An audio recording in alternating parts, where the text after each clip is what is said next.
Hello, everybody, and welcome. We have Anastasia Valentine here with us for this talk. Anastasia is Chief Revenue Officer at Wagepoint, and I'm very excited to meet her again as a speaker at Tech Jobs Fair. Hello. It's been roughly a month since we met at Tech Jobs Fair Canada, right? Good to see you. How are you? I'm doing great. It's great up here in Canada, and really glad that I get to meet yet another audience. You guys are amazing.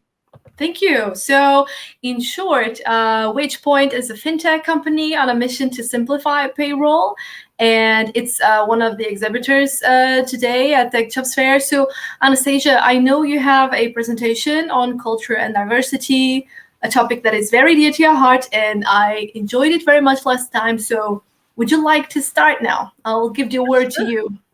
Yeah. I'll just share my screen, and you just tell me if I'm sharing all the right things. Very good. Let's go. Okay.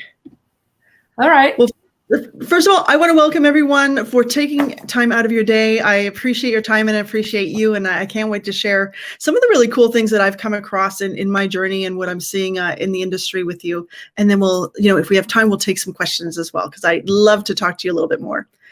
In a leadership role, usually, we're talking about investments in process and infrastructure and tools.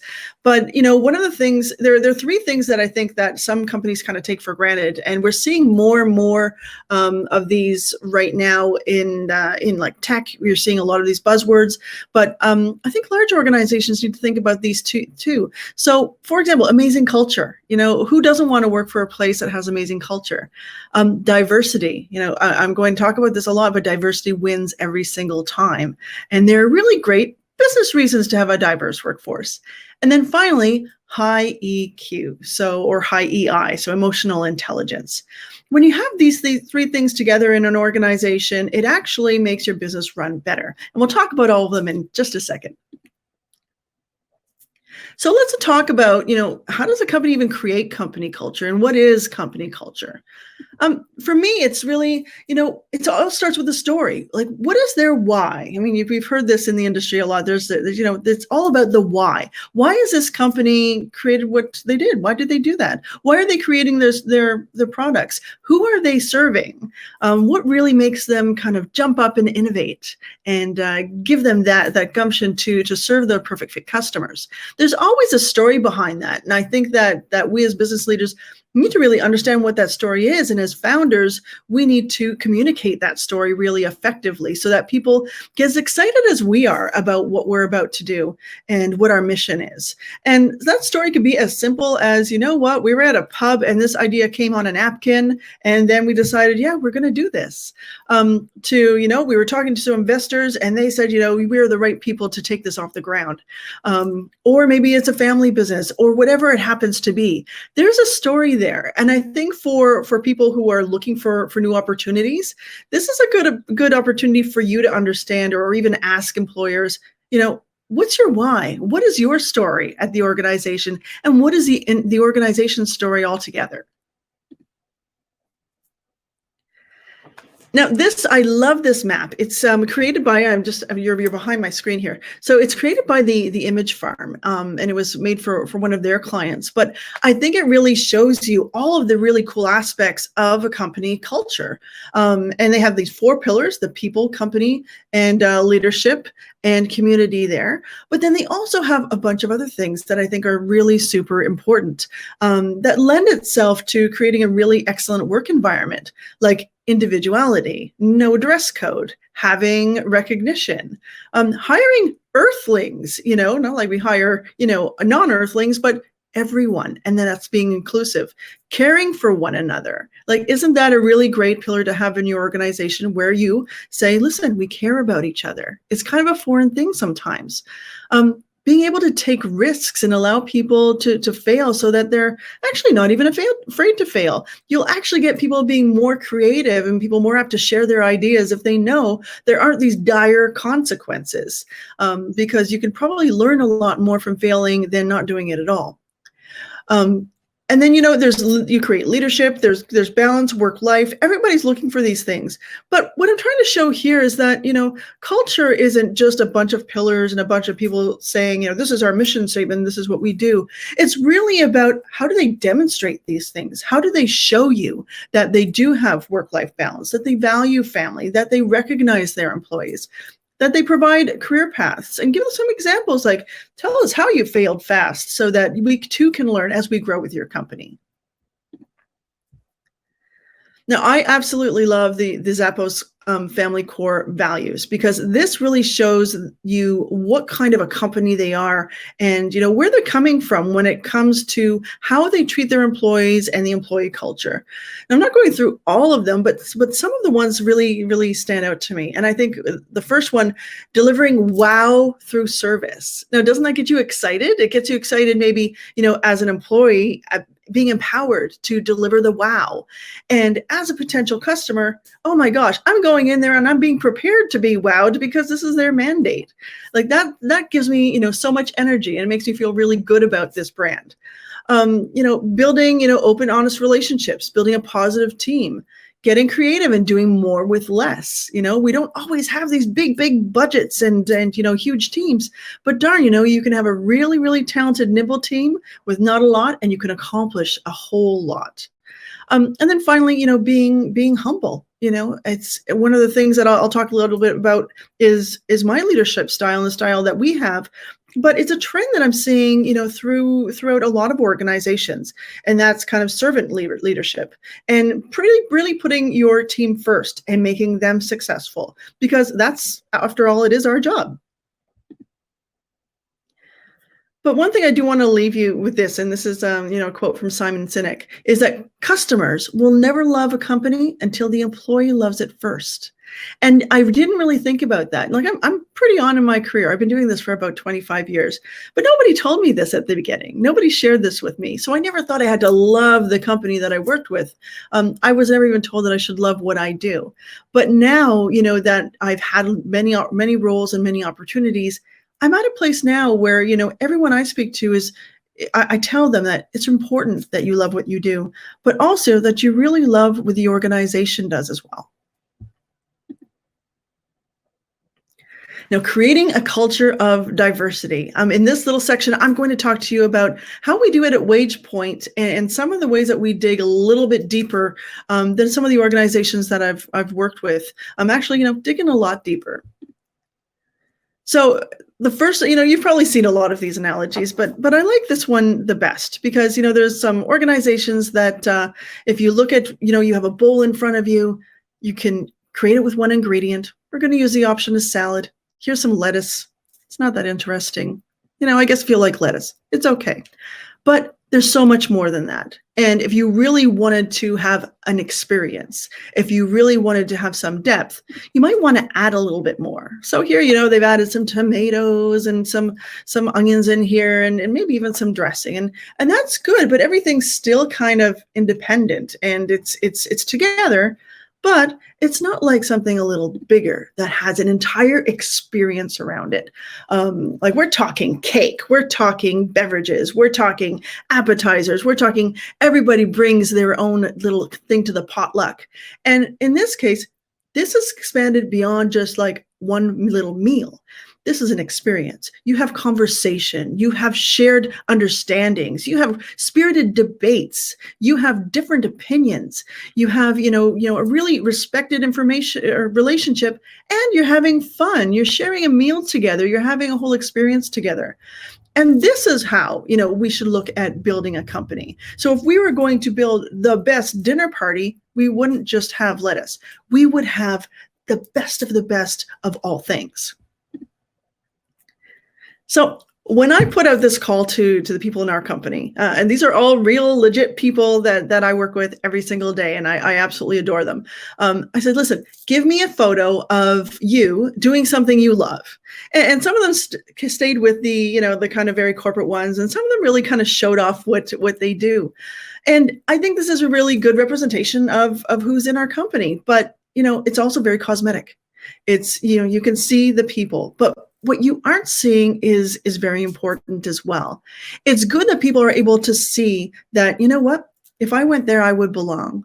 Or, you know what, I see a future there. And I think that's important for companies to be able to show authentically. Like, we're not talking stock photos, we're talking real people doing real things. So when you're looking for an organization where you want to fit in, where you expect to fit in, and being in an environment where you'll be supported and accepted, and really given some really great opportunities, you've got to ask them about this. You've got to ask them about their workforce. Ask them where they find their people. Ask them if their website is full of clip art people or stock photos or real people, because that's a really telling thing. But when I mentioned this was cosmetic, it is, because it's an instant visual. But when we look at diversity, at least at Wagepoint, we look at other things as well. So it's not just, people's backgrounds and cultures, which provide for a rich environment. We have people who are, younger, fresh out of school. We've got people who are, we actually have someone who retired, which is something that's kind of unheard of in the tech industry. You don't really see a lot of people retired unless they exit a company. But we had someone retiring because of their age. So we have people from all gamuts of the age spectrum. In addition, we have people who work across North America. We're a remote first company. We always have been for the last decade. And some of those people live in condos in the city. Some of them live in rural Canada. Some of them live in, kind of the suburbs. That's me. But we even have some people, we have one lady, her genius work is done in a yurt. I mean, it's really, really awesome. And those life experiences, whether it's an age or culture or where you live, all of those things come into play when you're creating kind of your dream team. And this is really important to us to have, because I will not have the same experiences than someone else based on their life experiences. And by bringing those to the table, it really creates something that is more prone to innovation, productivity, and it gives people an opportunity to get to know each other and think about things that they may not have otherwise considered. I think about, if you have a bunch of people with the same characteristics in a room and you task them with solving a problem, they'll probably solve the problem. They'll probably come to a solution pretty quickly, and they'll probably all agree. And fine. But if you have people with different life experiences, different backgrounds, different philosophies, and bringing those to a table, and you task them with the same problem, you're probably going to have a longer meeting, which is great, because you'll have so many of these unique perspectives that you wouldn't have otherwise considered bringing to the table, and these voices that you wouldn't otherwise have heard. And then, you know what? You may not agree. You may not all agree. That's fine. You may come up with the most innovative solution ever. But I think it's important for organizations to tap into those opportunities and look at those opportunities, because they're golden. And by not doing that, they're actually missing out. Now, if I put my pure business hat on, the Boston Consulting Group said that investing in diversity has a direct effect on the bottom line. So if you have more diverse management teams, you have 19% higher revenue due to innovation, because you have all of these unique ideas. And I think that's really important to say that, diversity, it's not just a metric. It's not just something that you should strive for. This is something that should be ingrained in your business strategy, and it's good for business. So finally, I want to touch on something that, is getting a lot of buzz lately, but it's been around for an awful long time. It's emotional intelligence. And, we're saying that emotional intelligence is actually the new business intelligence. So what is EI? Also known as EQ. But it's really about, understanding your own emotions. It's finding those positive ways to manage stress and relieve stress, and communicating with others and empathizing, having compassion. And then, something that, some of us don't want to deal with is conflict. So how do we navigate conflict, or diffuse it, or overcome, or maybe even celebrate conflict? Because what if we don't agree? Well, Let's analyze that. Let's break that apart a little bit. Let's explore that. Why don't we agree? And you might actually come to an understanding of where people are coming from. What is their position? And maybe come up with something better. But when you think about emotional intelligence, it's really about how do you operate in a way that's extremely efficient, both professionally, but also personally as well. EI can help you in all cases. Now, it doesn't happen overnight by any means, I got to tell you. But here are some key pillars or some key elements of EI or EQ that you can invest in for yourself, for your own well-being. Self-management. It's really about managing those emotions in a healthy way. We can all get emotional sometimes. It's healthy to get emotional sometimes, but managing them in a way that is healthy for us so that we can work through it and embrace those emotions and maybe even see some signals that those emotions are happening will help us on our way a little bit better. And then controlling, reactions. So, when you're really mad, you probably don't want to do that text or pick up that phone or write that email. Really controlling how do you act and react to things. Following through your commitments, adapting to change. Things change so much in the technology area. And in the last 2 years, darn, we've had so much change. So how do we adapt to that in a very healthy way? The second one is relationship management. So how do we develop relationships in a very positive way? And that actually helps you define, what is a positive relationship for me? And if you're thinking about work, what is a positive environment for me? Where is an environment where I can thrive and I can do my best genius work? And then personally, what relationships really serve me? What lift me up and what bring me down? And then that way you can decide, do I want to invest in these relationships or these ones? And you get crystal clear pretty quickly. The ability to communicate clearly what you want, why you want it, how you feel. Not being afraid of stepping on toes, but always being kind, always being compassionate, but being very clear with how you feel.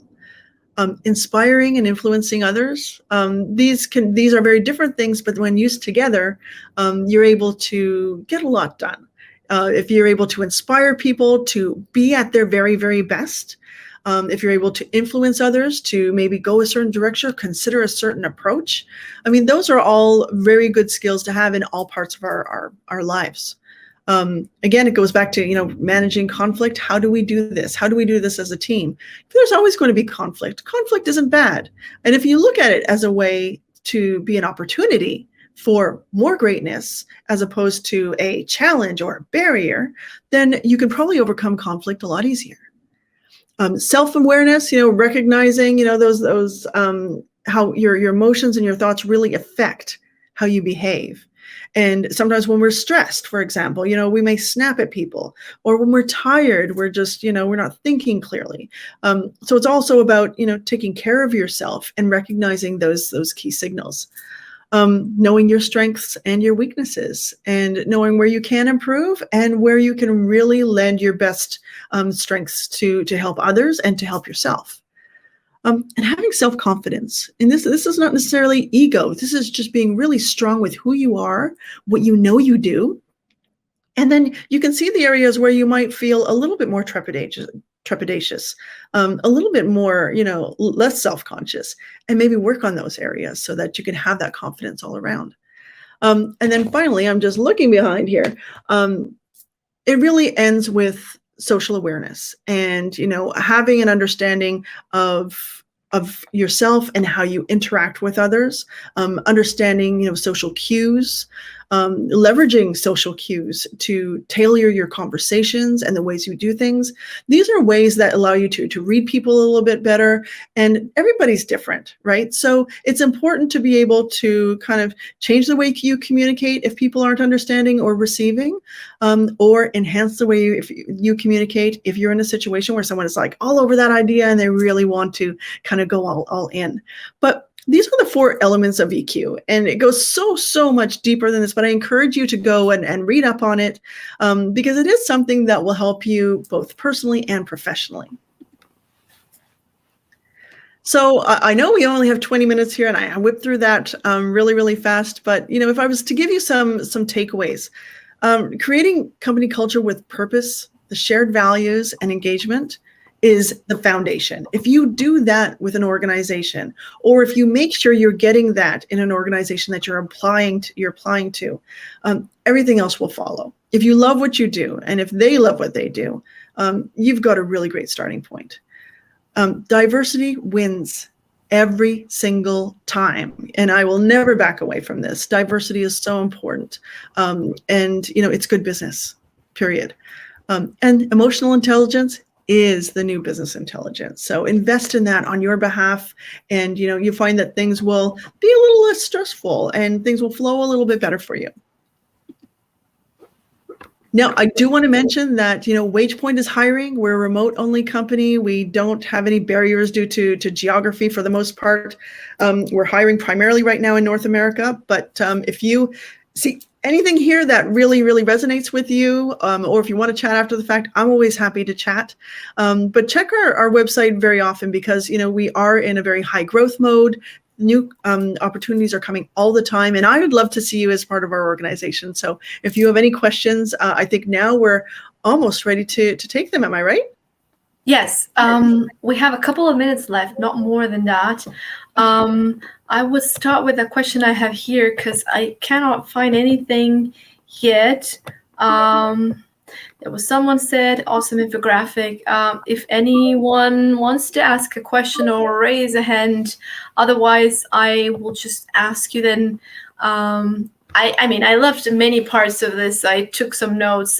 So the company pillars map that you showed, and the word individuality I liked most of all. So because in the end we are all different people, and therefore different employees with different qualities. So I like this point, and I was wondering, you explained this right away at the beginning, right? And then you finished your presentation with diversity wins every single time. So elaborating on that, also on this pandemic that we're living in, are you even more convinced of this? Did this, make this even clearer to you?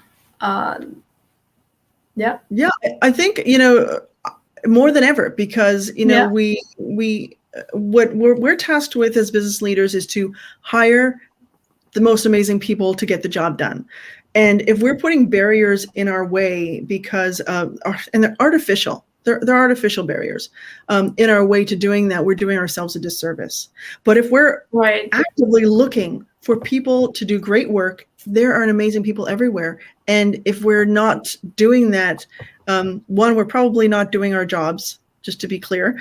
And it's important to open our eyes and look beyond our networks, like make the effort to look other places, because if we're only sharing, in our backyard, these job positions, for example, that's all we're going to get. So if we keep on sharing and widening our net and letting people know that these opportunities exist, we're able to have just a collective amount of incredible talent that maybe we wouldn't otherwise have had. Very good. I don't know if this isn't working for some reason, but anyway, since you mentioned it, I'm going to invite everybody for, asking you more questions related to the presentation, or, regarding the open positions you've got. Just go and meet Wagepoint at their booth. And thank you again for being here with us, Anastasia. It was a great session again. And thank you, everybody. See you around. Thanks, everyone. Bye-bye. Bye. Take care. Bye.